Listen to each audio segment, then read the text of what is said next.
What's up, guys? The Matman98 here with another video from Pokemon Sword and Shield, the Crown Tundra. In this video, we're going to show you how to obtain the 3 Galarian versions of Gen 1's legendary birds, Zapdos, Articuno, and Moltres in no particular order.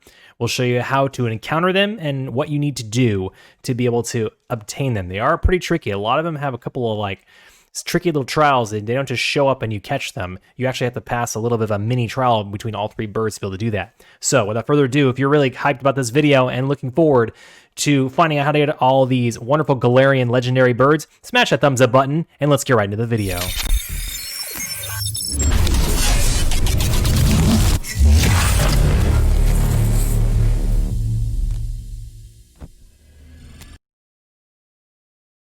So in order to start this little process, you're going to make your way down to the Dynatree Hill. And as you can see here, we have a little cutscene with the birds having their little encounter. So for this part of the video, I'm going to be quiet. And then once we get to the past the cutscene to what we're doing here, I'll kind of explain what we do as we move along. So enjoy this little cutscene here.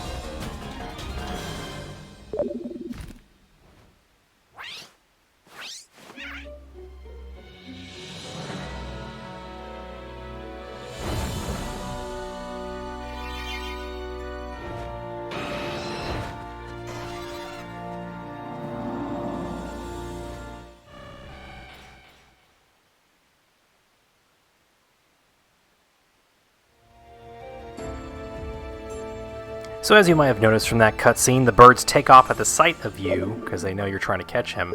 And of course, you'll pager notification from your boy. I think he pronounced his name as Peony. So let's go ahead and read this off as we go. Oh, it's Peony, listen to me. I want to ask you something. There's breaking news, and he's basically, in a nutshell, what he's talking about as I'm skimming through what he's saying here is that the birds kind of flew off into the wild, and it's actually pretty cool because you get to go back to every single part of the islands that you've had in the DLCs and the mainland. So we're going to pull up the little bit of cheat sheet here, basically what he's saying. He read the news that the birds are somewhere in the land randomly. He said he called an expedition, and of course here comes the beautiful cutscene of a legendary tree. Oh, a legendary 3. Might use it as a thumbnail, honestly, thinking about it. Now I've gone to Ultra Mega, completely forgot what I called you in the first place. Jesus, Peony. This guy is ridiculous. Alright, so without further ado, let's go to our little cheat sheet here to help us find out where they actually went off to. So legendary clue 3 here, and as you can see here, it says the bird in the orange dashed to the wild area, the bird in the black flew off to Isle of Armor, and the bird in purple set off to across the Crown Tundra. So basically, Articuno is in the Crown Tundra, Moltres is back at the Isle of Armor, and Zapdos, who's like a roadrunner now, dashed off to the wild area. So what we're going to do here is, I think the first thing we'll do is we will go ahead and set off for the Crown Tundra, since we are in the Crown Tundra here. So I'm going to go ahead and go to the map here.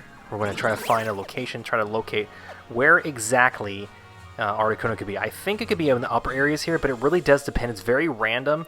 Articuno's not in one set spot, so just FYI, if you're looking for him, you basically have to look for him. You might have heard there. If you might have heard there, that was Articuno's cry, and there you see a shadow of him right there. That's what they do. Once you see his shadow, you have to get in a hurry and speed up and try to catch up to him. But unfortunately, the inverted camera in this game doesn't go as high as you want it to go. As you can see, I'm trying to look up really high, but I'm trying to speed up to try to find out where he is. The key is, as you're not seeing this gameplay right now, the key is to try, as soon as you hear that voice echo twice, as soon as you hear Articuno do his little cry twice, that means he's close. If it's an echo effect, it means he's far away. If it's close up and you hear it twice, definitely is nearby. So we're going to go ahead and skip to the gameplay where I actually kind of encounter him. So let's go ahead and do that here real quick. So here we go. We found Articuno. We found his shadow. He's flying up to the very, very top of the mountain. We're going to go spin around this rock here. We're going to encounter Articuno. Now this is actually, safe to say, unfortunately, a moment where I failed. And you can easily fail this, but look, you can see here, Articuno splits into 3 different versions, spins around extremely fast. You have to have laser focus or just guess really, really well. And as you can see in this part here, in this part of the video, As I went back and recorded, this is the only good feat I had. I actually chose poorly. That little Indiana Jones reference there. But I chose poorly. Save the progress here, of course, because in case, you know, no, I don't think he's shiny lock, so in case you want to keep doing that. And of course I failed here. But yeah, I failed that portion there, but let's go ahead and cut back to the part where I actually did get him and get to the encounter. So here's the encounter with Articuno. As you can see, you encounter him, and then just if you don't want to play around, you might as well just use, you have a Master Ball like I did, which I am a cheater. No, I had a bunch of Master Balls, so there you go. Lots of raiding and lots of fun with trading with friends with Pokeballs or Master Balls on their Pokemon and all that good stuff. But anyways, we caught with the Matman 98 ball, as I call it, 100% catch rate. No, I'm not copywriting Nintendo. Stop. Okay. Anyways, enough talk. So basically, we caught an Articuno. So that's how you get him. You chase, basically in a nutshell, you chase him around. You try to catch up to him, and as soon as you get right in front of him, he'll spawn. He'll stop in one location. He'll spin around, make you trick your eyes a little bit. Might be a little frustrating at first, but just make sure to keep that in mind when you go forward. And of course, I put him in the party. So now let's get on to the next step. So now on to Moltres. Now, Moltres is on the Isle of Armor. As you can see, he's mainly by the water. And if you're not careful, he is very fast of a flyer. So you've got to try to catch up. And the key is to get in front of Moltres. Now, you can see here in my first try here, I wasn't able to catch up to him fast enough. So I started speeding towards past the dojo here. And trying my best to go ahead and chase off against him. But fear not, if you don't get in front of Moltres at first, this location right about here I pass up the trader, that's a great place to get Moltres and catch up to him right in his speed. But since I didn't do it and I couldn't catch up to him in time, here's a strategy you can use that has worked for me a couple times. Use the town map, go right back to the very, very beginning of where the Fields of Honor is. Fast travel there, and there he is. There's Moltres. Now, I know the route of Moltres, and unfortunately, I ran to it. Kingler, we were trying to do a video here, my friend. Why on earth are you getting in our way? Fear not. We're just going to leave him behind and go after him. Yeah, I'm not going to leave him up. Never mind. Alright, so we leave around Kingler behind, because it's not about Kingler. So Moltres is still flying that way. Now, we know the route Moltres takes. He goes all the way out to that water out there, so I know he's going to cross the dojo at some point. So I'm going to race him over there. I'm going to fly down here. As you can see, I'm keeping a close eye on him, making sure that he's still nearby. So Moltres is about to cut hard left towards the dojo. Now the key is, when you're trying to get Moltres to encounter with him, you have to stay in front of him. If you stay in front of Moltres, it'll actually give it an encounter to him. So here I'm going to go right about here where Moltres is closest to the ground. I'm going to stop right about here, turn around, and here he comes. And now I'm going to go right at him like I'm going to fight him. And as you can see, Moltres is paying attention to me, and it starts the encounter with Moltres. And since we're not fooling around, as usual, we're going to throw the Mammoth 98 ball, not copywritten. Just calling it let's call it the Master Ball, just so we don't get copywritten by Nintendo for some random reason on YouTube. You never know. Alright, so we're using the Master Ball. We're going to throw it. Guaranteed catch with Moltres. And there's 1, and a 2, and a guaranteed 100% number 3. And there you go. We got Moltres.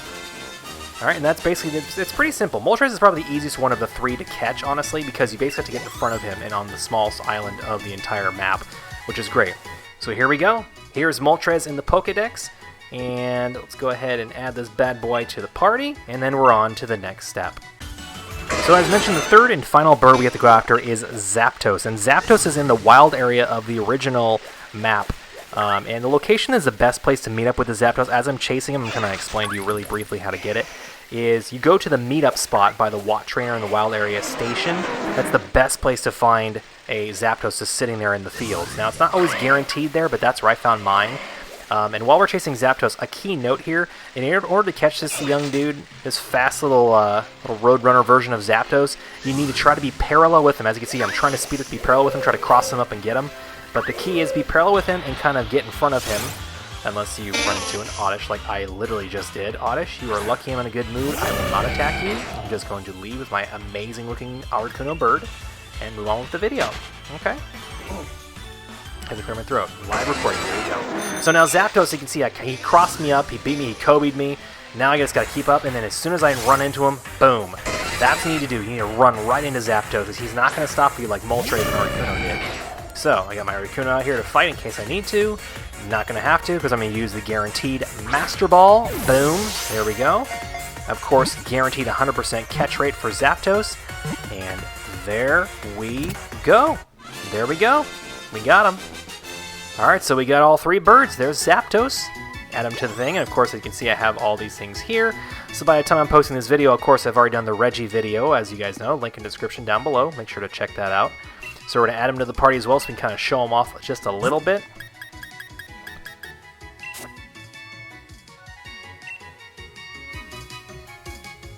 So now if you so choose, now if you caught all the Galarian legendary birds, as you can see here, you found where you found them, you can report back to Peony. So basically fly back to the town that some people mispronounce. It's actually Freezington, I believe is what we call it. So you go right about here to the Freezington area. We're going to go talk to Peony and report our findings of the legendary birds. So here we are. We flew right to Peony's house. Let's go ahead and jump off the bike, jump on in. And basically, this next step, he's just going to sit there and he's going to explain about he's asking what you have to report on. Of course, I've had all the things happen, including the legendary birds. I talk about Articuno, Zapdos, and Moltres, and he basically mentions how they look kind of weird. He's so used to seeing them in their original forms, but of course they're in the Galarian form now. So let's go ahead and skip on over to... You know, actually, I'll let it play out. We're not going to skip past this. I want you guys to see how cool this is here. It's not really that cool, but... he explains, you go to Articuno, Zapdos, of course, Legends, Ultra Mega Brilliant, report away. So that Zapdos is the legendary Pokemon that causes thunderstorms. I definitely see a resemblance, but those legs are a lot thicker than I expected. Yeah, thick boy down there. And then, of course, the spiky long beak. Of course, he's explaining how he looks like a roadrunner. And then we move on to the very final bird, of course, that we want to talk about with him, is Moltres. Moltres, you really come. Moltres Legends, that's another brilliant. So Moltres, is it legendary? Pokemon resemblance, that's hard to touch. So basically he's explaining how he's instead of being in Spike Month in that volcano, nice little shout out there for Moltres. And then as soon as he's done with that, we're going to get ourselves a prompt here by our clues. And as you'll probably see with a lot of the legendary clues you see in the expeditions, as soon as you beat it and report back, you're going to get, of course, the report of he was caught, check mark, and that's really great. And there you have it, guys. That's how you get the Galarian birds from Gen 1 on Pokemon Sword and Shield, the Crown Tundra. If you guys have enjoyed this video, make sure to smash that thumbs up button. Leave a like, of course, subscribe, hit the bell notifications to know whenever I post any videos on the Crown Tundra or Pokemon-related videos. I'm the Mattman98. Thank you so much for watching this video. And if you have anything to say in the comment section down below, very productive comments about what we can do, whether to stream live this game, or if you have any shortcuts of how to get these Galarian-style birds, make sure to let me know in the comment section down below. I'm the Mattman98, and I'll see you guys in the next video. Peace out.